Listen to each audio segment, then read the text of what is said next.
Assalamualaikum warahmatullahi wabarakatuh. Chairman, my very distinguished colleagues, Professor Dato Osman Bakar, Professor Dato Yusuf Osman, and of course the Director of IAIS, Professor Hashim Kamali, and respected participants. First, I would like to thank the organizers for inviting me to present the gist of a research that we are doing in UKM in the Institute of Islam Hadhari, entitled Fiqh on the Environment, a Contemporary Need of Muslim Society. I would like to emphasize the multidisciplinary nature of this research, where, as you know, I am an engineer. The team comprises of the others are Professor Zakaria Stapa, Dr. Izhar Arif Kashim, Mashitoh Yaakob, and Hakimi Shafi'i. And this multidisciplinary input for contemporary fiqh is necessary in our view due to the complexities of the problem. So I think I have seen a point made by one of the writings of Professor Hashim Kamali himself that some of these fiqh rulings need to be done in a consensus or in a collective basis, not by any single person, because just simply because of the nature of the problem, which requires input from many scholars from many fields. And also because of the volume and variety of the knowledge involved. And no single scholar can master all aspects of the knowledge that is necessary to develop the fiqh for that particular issue that needs to be handled. I think I have heard some scholars saying that maybe 200 years ago, the Encyclopedia Britannica is just 3-volume stick. That was maybe 100 or 200 years ago, just 3 volumes. So a scholar may be able to master all the knowledge inside, because the volume and variety may not be as much as what we have today. Because what we have today, as we know, the volume of knowledge, the variety of knowledge is so big and so voluminous that it is not possible for a single scholar to master everything. So the team comprises of myself, who is an engineer, and as you know, the role of engineers is to solve mostly physical problems. Professor Zakaria Stapa is a member of the National Fatwa Committee. He was the Dean of the Islamic Studies Faculty. And Dr. Izhar Arif Kashim, he is very famous now on TV a lot of times. He is a scholar of Sharia. Dr. Mashitoh Yaakob is a scholar of environmental ethics. And Dr. Hakimi Shafi'i, his specialty is in Islamic economics, but he has lived in Japan for many years. So we would like, in our development of fiqh, to compare what we think should be the ideal behavior of Muslim society in terms of the environment, as compared to some reference or benchmark society. And we believe, and I think most of us would appreciate that there are, in many advanced countries, the behavior of their members of their society are much more Islamic than the behavior of Muslims in so-called Islamic countries in terms of as far as the environment is concerned. So we would like to see what is practical and what has already been going on in some societies. So it's not something idealistic and something which We don't know whether it is practical or not. It has already been done in many societies. In particular, we're looking at 3 countries, Japan, New Zealand, and Switzerland. So to bridge the gap between the current behavior of Muslim society in terms of the environment and the so-called ideal behavior of what a truly Islamic society would behave in terms with respect to the environment, we think that, or our thesis, our hypothesis is that when we have a fiqh, a set of rulings, halal, haram, makruh, the 5 ruling of fiqh, that can become a driver to change the behavior and hence the culture of society. That is our hypothesis.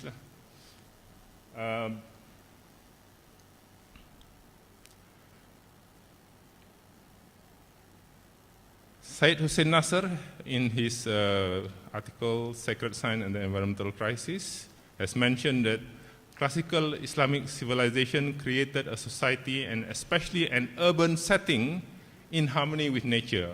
Of course, this is in line with what has been presented before this.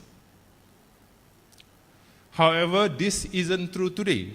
As I mentioned earlier, Muslim society does not reflect behavior which is in conformity with nature.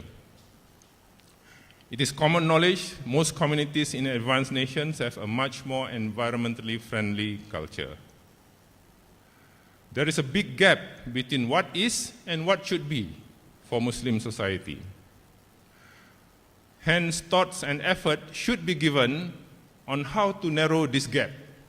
So that's why we think that with the development of a set of fiqh rulings, this may assist in narrowing the gap between the behavior of Muslim society from what it is now to what it should be. There are many drivers for culture change: economic, social, political, philosophical, and of course, religious. And as Muslims, we should believe strongly that religion should be a major or the main part driving our behavior. Environmental fiqh is just one part as a key driver for culture change. That is our attempt, what we intend to do. Al-Ghazali chastised the ulama of his time. The jurists and scholars had kept themselves busy in their scholasticism and wranglings on obscure points of Islamic law which had no social use or needs. He highlighted the need in his contemporary society to be guided by fiqh relating to the practice of medicine. So during his time, medicine is a new field. So there are new things. What is the ruling on cutting of a corpse, a human being, a Muslim or non-Muslim corpse, and to study medicine, for example. So those kind of rulings or those kind of new things in society appeared, and Al-Ghazali noted that the scholars do not help much in developing fiqh on these new items or new matters which arose in society. And I think we can say now that in our current society, many issues related to the medical side has been dealt with adequately. I think in the last 20 years or so. Maybe 40 or 50 years ago, there was no rulings on medical practices. But now we are clear that, for example, during the month of Ramadan, if you have an injection, medical injection for some medical purpose, it doesn't break our fast. But 30, 40 years ago, everybody is asking, what is the ruling? And as a result, many Muslims are fearful, or to be on the safe side, they will not have any medical injections in the daytime during Ramadan. That's one example. But alhamdulillah, I think in the field of medicine, that has been, by and large, that has been covered because of the close cooperation between the medical experts, scholars, and our Muslim scholars. And that, I think, is because of the real need. People give pressure to the scholars to give a ruling, because it's a life and death situation. Perhaps unlike the case of environment, where it's not, there is no immediate necessity, it's not a life and death thing, so there is no need for us to give a fiqh ruling on, for example, recycling or wastage of, eating food and a quarter of it is not eaten. What is the ruling on that? Environmental degradation is a universal problem. Taking care of the environment is an act of faith, that is to preserve the signs pointing to the greatness of Allah, as pointed out in many verses of the Quran.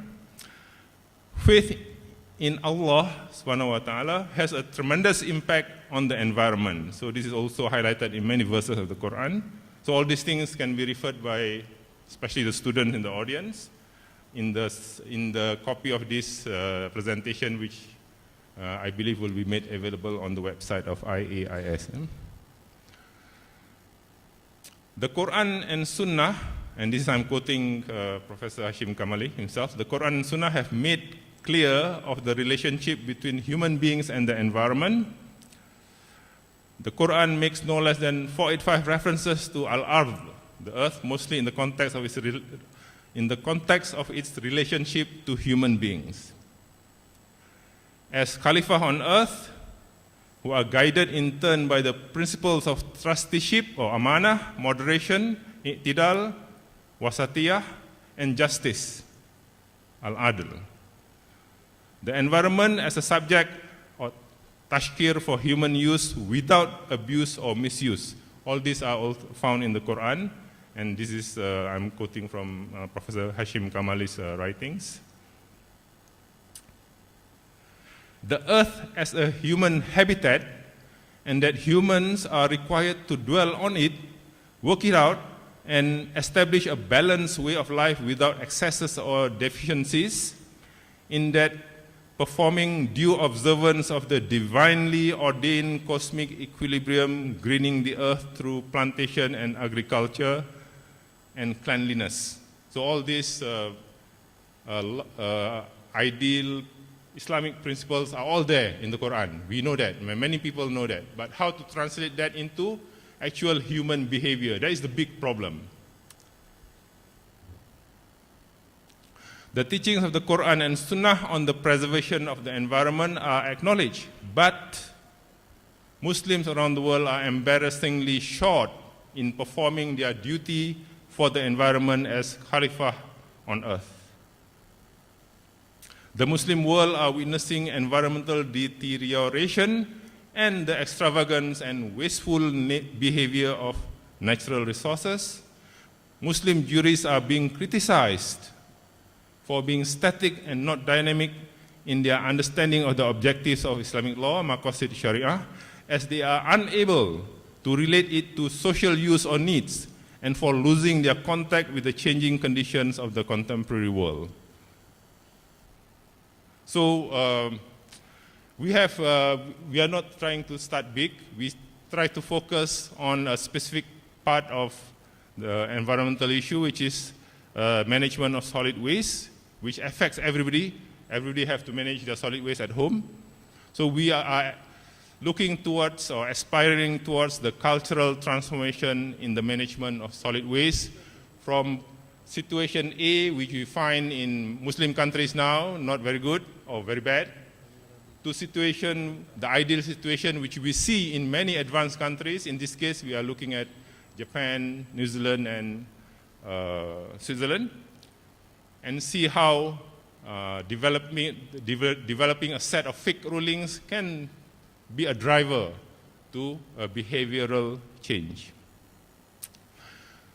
This is data showing the top 10 nations of the world that have recycling rates between 20% or rather almost nearing 50%. That means half of their recycling rate, half of their what they throw away are recycled. Singapore is 37%. Malaysia, the ministry of the relevant ministry, KPKT, claims that it is now 10%. I think it's slightly less than that, but we are certainly a long way to the ideal that we want. This is one aspect of behavior in terms of with respect to managing our solid waste. Malaysia is 10%. I'm not sure about other Muslim countries. This is the case of the US. In 1975,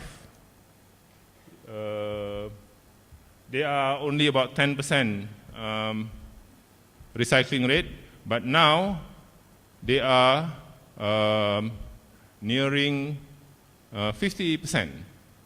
So that transformation has occurred over a period of half a century. So things are not that bad. I mean, it's not that pessimistic. We can try to make this similar transformation so that one generation later, maybe not during our time, we can see this culture change being effected. This is currently in developing countries. In Malaysia, still some like this, and we want to see some management which is very environmentally friendly as practiced in some countries, in this case Sweden. So there is a gap between current and what should be. This is what practice of Malaysians in supposedly middle income areas. This is my neighborhood.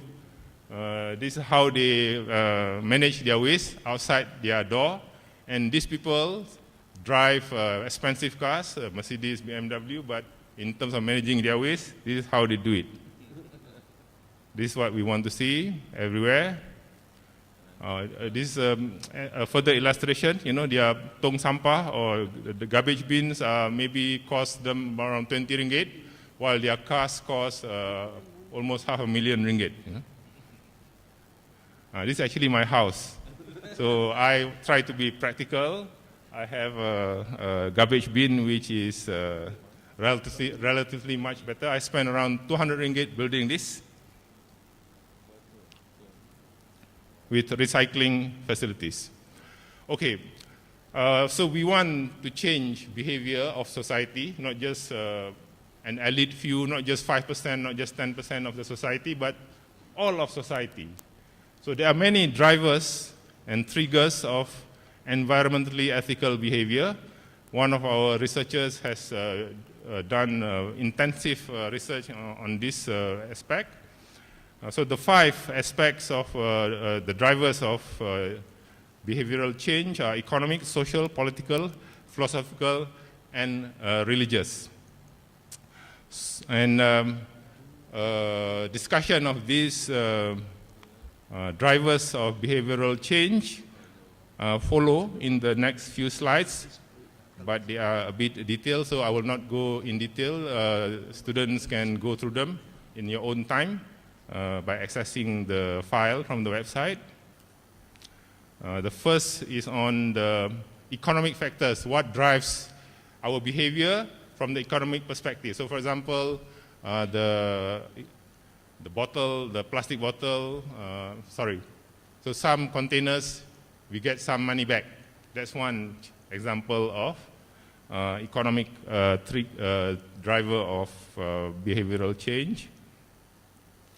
And this economic factor, from Western perspective, is very important because they see that there is a lot of money in the case of we are focusing on solid waste management. There's a lot of money in waste. In fact, just now I showed the slide of 50% recycling rate. What we throw away, almost all of the rubbish that we throw away, the value of that rubbish is negative. But if we separate them into homogeneous components, paper, plastic, metals, and so on, all of these components separately give a positive value economically. So that is the basis behind the economic side of things. That is, there is economic value, real economic value in our waste. That's why the richest woman in Malaysia or in China is in the recycling business. The second factor is the social factor. So social pressure, for example, one of our researchers, Dr. Mashita, she conducted a study why Muslims in New Zealand, they are from Muslim countries, even Malaysia even. In Malaysia, they will not do certain things, but in New Zealand, they will do those things. What is the driving force behind a Muslim society in an advanced nation society on their behavior? So she discovered that this is one big factor. It's not so much religion, they are Muslims, but it's the social factor. If they don't recycle, their neighbor will complain. So this is a social pressure. Political, by means of laws and regulation, this is also very important. Philosophical, and finally, religious factors. So this is where we want to focus. How we have understood the Islamic principles behind it, but how to translate that into everyday behavior of every member of Muslim society, from the very educated to the non-educated. Fiqh as a driver for behavioral change. Basically what we want to do is we want to ascribe the 5 rulings on identified actions relating to environmentally related actions. So the 5 rulings are fard, mustahabs, mubah, makruh, and haram, as we all know. It may require a generation to change this societal culture, but we have to start somewhere. For example, rulings on smoking, on touching dogs, For example, let's look at smoking first. My children, because they have been brought up in school from preschool to primary school, that smoking is haram. It's a National Fatwa Committee ruling, So to them it's haram, no issue. But to some members of society which belong to a different generation, they see a period before where they see their ulama also smoking. So they say, is this really true? So maybe it's not as easy to change certain members of a certain category or certain generation components of the society. But if we start somewhere, our next generation, if this fiqh is accepted, then it can be taught right from the preschool days, and it will be imbued in their mind, in their behavior right from the very young age, and it will become, inshallah, in future, culture change for the whole society. And I think some of us who have lived in Japan for some time, a lot of these behavior are taught in the preschool, not even primary school, but before they are 7 years of age. And so it become part of their way of life.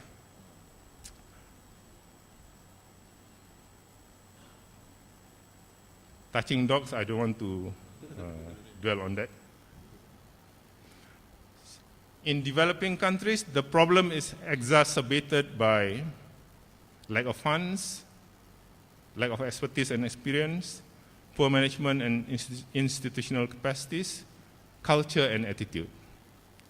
And in UKM, we try to do this thing on the ground basis or on a practical basis, we have a zero waste campus initiative. There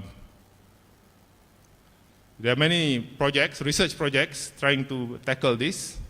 But basically, we believe that we can have a society with zero waste.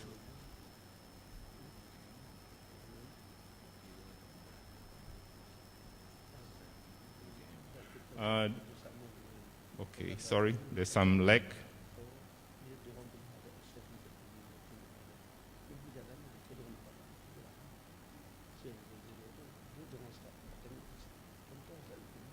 Tolong sikit. It's not moving.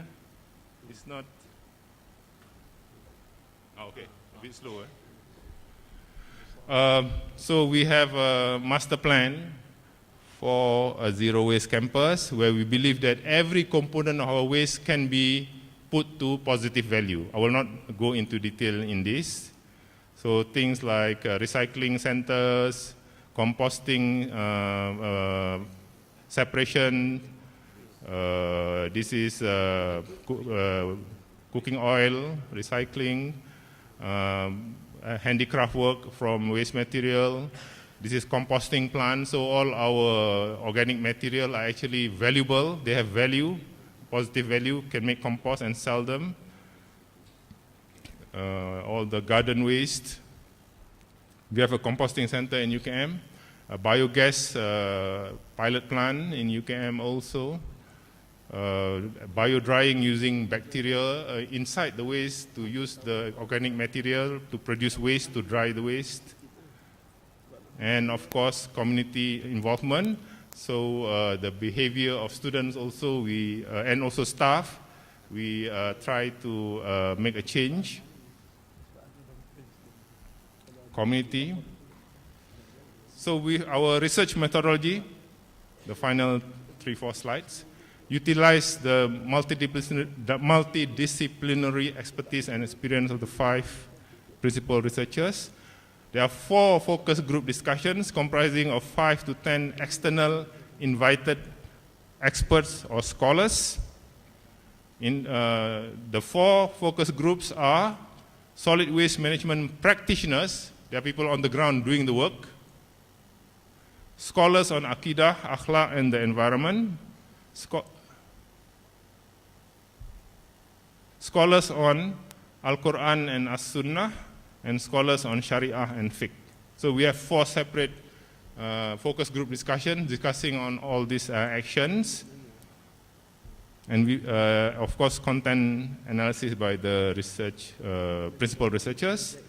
And the research outcome, we hope, will be a book on environmental fiqh, focusing on solid waste management practices, where the contents are chapter 1, why the need for fiqh rulings, this conceptual thing.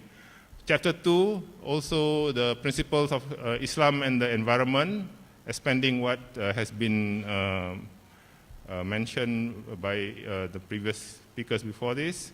And the most important, chapter 3, is a list and discussion of typical actions. We have identified 22 so far, the fiqh rulings on them, and the reasonings for the fiqh rulings. And chapter 4, comparing solid waste management culture between Malaysia in particular and 3 advanced countries, Japan, Switzerland and New Zealand. Mainly because members of the research group have lived in these countries for a significant period of time. And conclusion.